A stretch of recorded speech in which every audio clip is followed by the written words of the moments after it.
Our next guest was equally captivated by nature, but her interests were of a different variety. Well, it's another beautiful day in Humboldt. It's a little chilly, but here we are in just a beautiful, special spot, and I'm happy to introduce our guest, Maggie Augustine. Welcome to What's on Your Bucket List. I'm very glad to be here. And what are we doing today, Maggie? Where are we, and what are we going to do? Well, this is the Eureka Sequoia Park Zoo, and I want to learn more about it. You know, I've been here before, but you know, all the details that go in keeping this place functioning, I would like to know about. How come this particular activity was on your bucket list? Why the zoo? Well, I think it's a very special place for Eureka. And I think we're very fortunate to have it. And I think it's a lovely place. And I think it's a very special place. It really is. I agree. Do.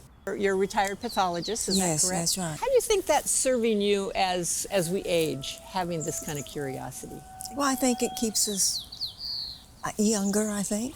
I do too, yeah. I think it keeps us younger because you want to go out and do different things. You want to see different things and meet different people.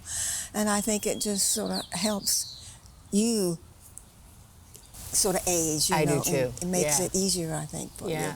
Well, again, that's what struck me about the things that you were interested in, because you really seem to like to dive into and understand.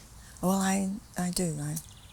You see these things, and yet you really don't know how they really function on a daily basis, which is so different. There's so many different kinds of animals that they all know how to take care of. True. And each one is individual in terms of their meals, their environment, and noise level and all that. And I think it's rather interesting how zoos adapt to that. And what I like this, it's open. It's just not like cages. Yes. It's open. It's an open air, which I think makes it more pleasant. Yeah. Well, I think they've got a great day set out for us. Shall we go? Yes. All right, let's go. We're going to go in here. Our first stop is going to be the kitchen. Wait till you see what goes into food prep for these guys. Very excited to learn. I really want. Oh, this is the meal prep. And my this goodness. is Natalie. Natalie's our nice to zookeeper meet for you. the day. This is Maggie Augustine. Come on in here. Welcome, Maggie. So happy you could join us today. Look at this. Looks like a great breakfast. Yeah, so we usually start our morning, we come in and we just get a visual check on the animals, and then we immediately start getting breakfast ready. So most of the animals at the zoo are gonna get a proper breakfast, lunch, and dinner, and then they'll get a snack in between sometimes. Oh, really? Yeah.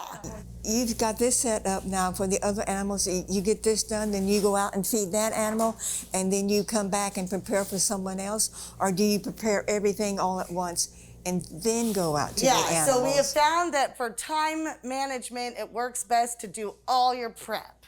And so we actually will sometimes prep some of our diets the day before, and they'll be in a container like this one in the fridge.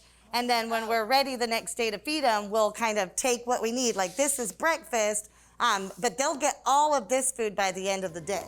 Natalie showed us the extensive food prep area and explained the many dietary considerations for staff and volunteers.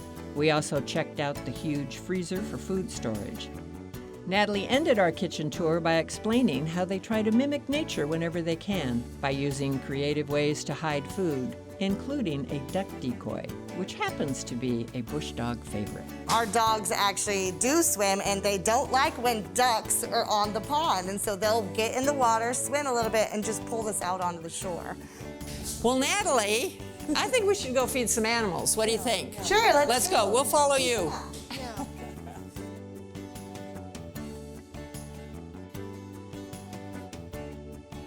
Look at this. So it's one thing when you visit the zoo and you're at the railing looking in at the animals, but it's a whole nother view when you're in the habitat. Now, where do you put the food?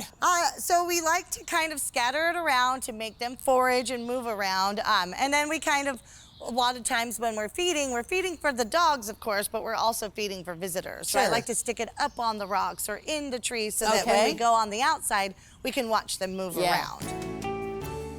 Natalie then went around the enclosure putting food in all kinds of interesting places.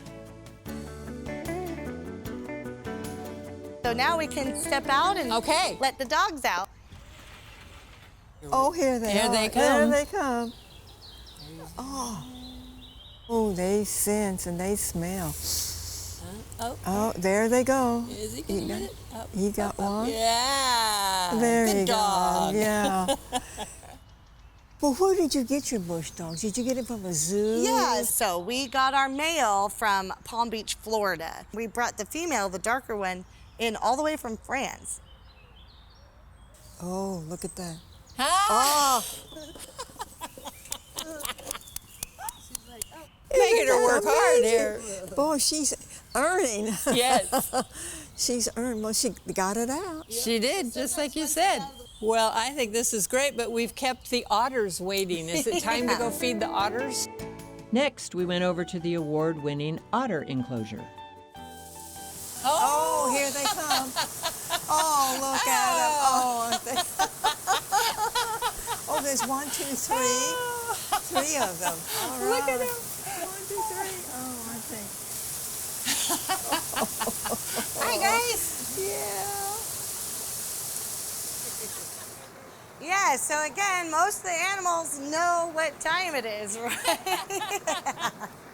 So this is about a pound of local smelt fish, and so the otters will eat more than 5 pounds of fish a day, along with some of the other proteins that we saw in the freezer. So these guys, very good swimmers, of course. They are land mammals, but they're definitely meant to be near water too. They can hold their breath for almost 6 minutes, although their average dive is just a few seconds.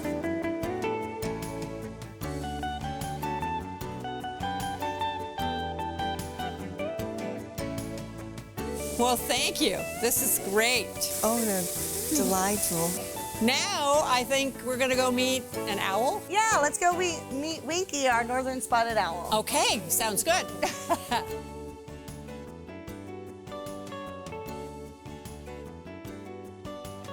Just around the corner from the otters was the raptor aviary.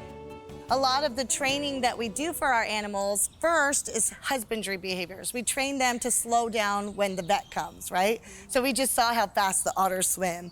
How do we get them to slow down for the vet? We use training techniques. And then with Winky, she is a rescue animal, so she's a local northern spotted owl. Unfortunately, she was probably hunting a little too close to the road when she was struck by a car and actually lost her right eye and part of her right wing. Oh, I see. So we have a wonderful local animal rehabilitation center, and they rescued her, rehabilitated her, but deemed her unreleasable. So she's been at our zoo for over 15 years, and after she had been here for a few years, we thought, what an amazing animal ambassador. Some of the funny things that I like about Winky is that when she's sleeping in her habitat, she sleeps facing the forest. And when visitors walk in, she'll turn her head around, right? And she'll look at the visitors. And so I see people taking lots of pictures of her, and I wonder, how many of them go home and realize that they've got a picture of an owl with its head on backwards? Because she doesn't actually turn around to look at them. She just turns her head. That's, I think, one of the most amazing features about owls is that Look at you, their beautiful. head. Isn't he gorgeous? Well, do you think she would like me? Oh, yeah, see, she's doing what she's supposed to do. Oh, you beautiful, Winky. Well, you clearly have real passion for what you do. Thank you. We're gonna say goodbye. We're gonna meet up with another zookeeper, but it's been Appreciate wonderful. it. Yeah, thank you. And next time you're at the zoo, make sure you say hi. Yes, we'll do that, Natalie. And Winky, thank you too. Bye-bye, Winky. Bye-bye. Maggie and I enjoyed our walk across the zoo, where zookeeper Brenna Cunningham was waiting for us. Hi, Brenna. Nice to meet you. Nice This to is meet you, Maggie, too. and we're gonna go in here and meet the red pandas. Yep, you're gonna meet our red pandas and our Indian muntjac. Oh, isn't he darling? Oh, hi there. Hello. That one right there Hello. is Sumo. He is our male. All right. Beautiful. So what do you feed him? So these guys get mostly bamboo for their diet, but during these feedings, we offer them some fruit. And as you can see, he's really excited. He knows what time of day it is. Oh, aren't they cute? Good. He's like, do you have him? I don't know if you have him. There he comes. That's Here okay. he comes. Here he comes. Yeah. Oh, isn't he? I just want to Really pick a up and handsome cuddle him. animal. They look very cuddly. They have some serious claws on them because they are what's known as arboreal, which means they spend most of their life up in the trees. They sleep in the trees. They find most of their food up in the trees. What a great day. Very Oh, good she's day. beautiful. After feeding the delightful red pandas, Brenna offered breakfast to the muntjac, a small South Asian deer who was clearly very hungry. Good job. I don't He's have like, anything. He's like, I know what's See, happening. Nothing. Whoa.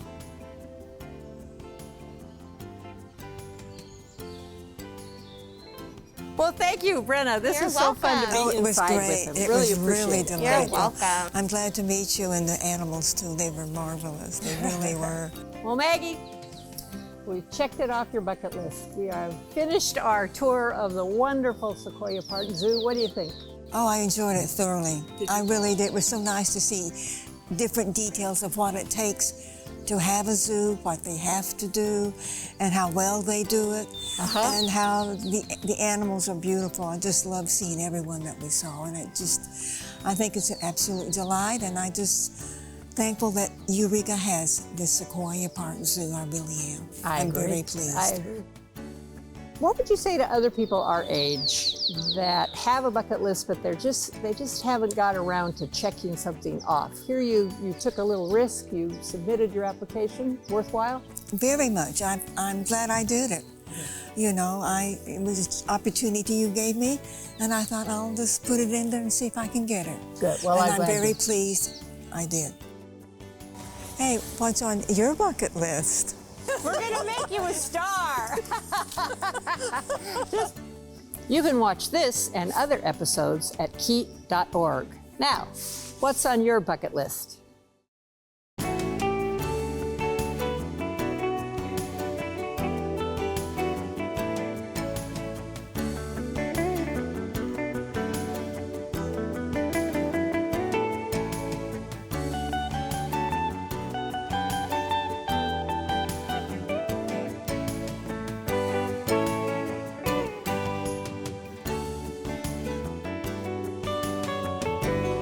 So far, so good.